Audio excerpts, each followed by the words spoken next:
So dealing with difficult leads, supervisors, director, managers, whoever is actually, above you in terms of rank is something that I had to deal with over many years. And I think I've learned a thing or two on how to actually make the most out of the situation, especially when you are in a bad situation, when you're dealing with a bad person and you feel like you would like to actually not work with them anymore.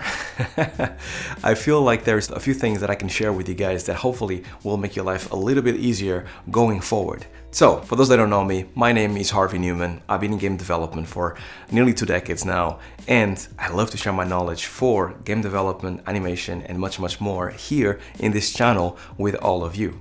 Now, dealing with bad managers, bad leads, bad supervisor, whoever is actually kind of like, just above you is a pain. It's a massive pain. And like even before I started in game dev, I actually had to deal with them. And sometimes it feels like you just want to walk out the door, slam the door shut and never come back again. But life is not that easy, right? You need to pay the bills. You need to make sure that you actually make the most out of your job.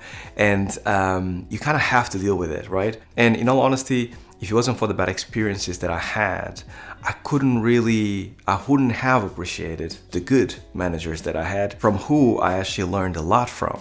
So I think there's quite a lot of lessons I can share. And also, most importantly, I have obviously, over the years became a lead and become a director. And I've been on the flip side of the coin. Now I can have perspective from both sides and be able to hopefully share with you guys a little bit about how can you guys actually deal with these people and work yourself up the ladder so you yourself can one day become a lead or director, or at the very least be in the good books of that person. Now, the very first thing I should say, and you guys should most definitely do, is try to see things from their perspective. And this is something that I've learned after I became a lead and a director. And it might sound kind of like I'm actually kind of on their side in a way. That is not really what I mean. What I mean is that there is people, or there's leads, managers and stuff that are mean or seem evil or seem like negative to you, but maybe what they're dealing with is so big and so stressful that they are trying their best to not pass that stuff to you, even though it looks like they're passing that stuff to you.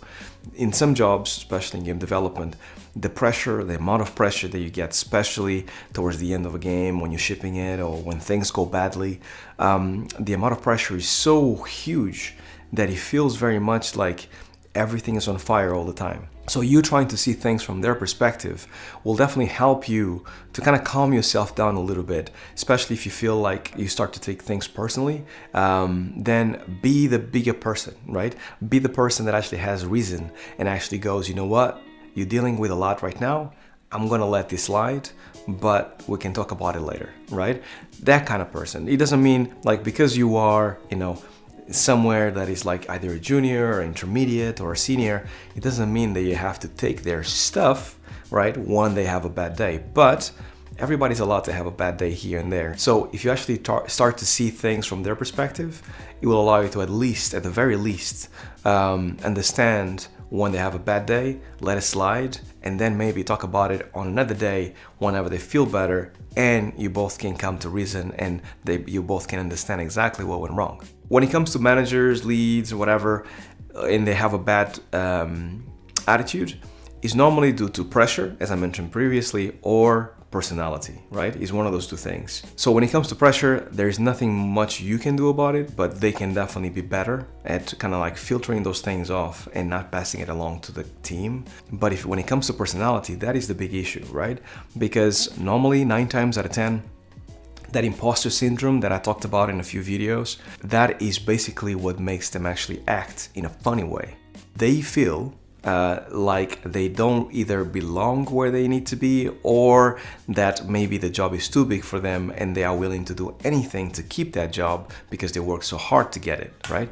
And that is normally, to me, based on my experience, the worst kind of managers, because it becomes very obvious to everybody else except themselves that they are not doing a good job, that they are just like, talking a lot but not doing a lot, and most importantly, that they actually treat other people really disrespectfully, and ultimately it's going to lead to their demise. And it doesn't matter if it's demise because they lose the job or because they actually end up like making a mess of the project. Either way, I think is still negative and is still bad. Those are the people that you actually have to look out for the most, because if you just pressure, normally those things are temporary and people normally don't act like themselves for that amount of pressure. But then after that, they kind of come to their senses and go like, okay, you know what? I was wrong. I should have done this, this, and the other. When it comes to personality, they are incredibly stubborn and they are unwilling to actually change their minds. And this is where the problem lies. This is the worst kind of managers and leads that I got. Now, the things that you can do to actually make this better for yourself and for others as well is to manage upwards. I don't know if you guys heard about this. I actually started doing it without knowing the term, but it's when you think that there are certain things that you yourself can do better as a senior, intermediate person or whatever, but you're not allowed to do them. So what you can do in order to manage upwards is to show your manager how to do them, right? And this is when they go, click, now I know what you mean, let's do this. So this makes you look good for two reasons. You actually look good in their eyes, so they start giving you a little bit of slack because they're starting to understand that you know your stuff. And second, your team, your peers will start seeing the same exact thing and they start going to you for the answers. And that's really, really good, because 9 times out of 10, when the managers are incredibly bad, other managers and the company knows about it. They're just looking for somebody to be the replacement of this person in due time, right? So if you start showing that you're the person that actually has reason and can manage the team better and can actually do a better job than they did, then maybe you are going to be that person that they will call when the time comes, right? Now, something else to actually do in order to actually make your life a little bit easier is to try to work out what they need ahead of time. This doesn't happen immediately when you start a new job, but as you become more experienced and the months go past, you start to work out exactly what they need before they need it, because you start to see the cycles. And this is good because it means that they will start leaving you alone when they start realizing that you are independent and you can do things by yourself. So at that point, they're gonna be like, you know what, Harvey is good, I think he'll actually get it, let me just give him a chunk of work and then I go and bother these people over here. So you wanna be that guy, that girl that actually works out things ahead of time, so they go like, you know what, boss, you are going to actually need this then, right? They're like, yeah, I need that again because, you know, last month, last quarter, whatever, we needed exactly the same thing. Cool, no worries. Leave it with me, I'll get it to you. And then you're good, off to the races, you can do your job, do the best you can, good times, right? Second to last is suggestion. Suggesting new things all the time helps a ton, because most time managers are looking for people to help them out through their workload. They have lots to do and they need help even though they don't ask for it. Most 9 times out of 10, especially if he's a bad manager, they'll just go, I got this all, I'll do it all. Like, you guys don't do anything, just do what I tell you, that's it. But if you start suggesting things, right, even if they don't ask you, and you're that person that actually nicely goes, have you thought about this other thing? What if we did it this other way, right? If you do that, maybe you become that person that the manager goes to when he goes like, you know what, Harvey, what do you think about this other thing? And if you start becoming that person, then he starts listening to you, and maybe, once again, managing upwards, maybe they'll start actually taking into consideration other people's ideas, knowledge, and personalities, right? Eventually, maybe, if you're lucky enough, the manager will start changing to be a good manager. It has happened to me a couple of times, and I have to admit that it feels pretty good to know that you were the person that actually brought about that change, right? Lastly, be the bond of the team.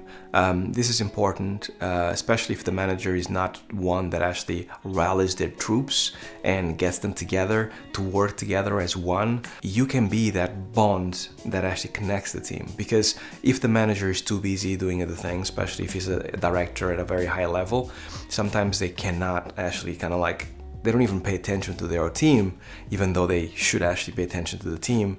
And that should be the first priority. But they're over here doing these things and taking these decisions, and the team is over here working by themselves. So if they are, then somebody needs to actually take the mantle of being the glue that actually keeps everything together. So you, in the best, nicest way possible, can actually become that person if you start kind of like talking to your peers and like giving them ideas and suggesting new things, especially if you are a senior or a lead or somebody that has lots of experience. You can start rallying them and making sure that they feel good. So you become an isolation between the manager and the team, and that is a good place to be, because now, even though the manager perhaps is not such a great person or not such a great lead, but then you can filter down to your team the good things, right?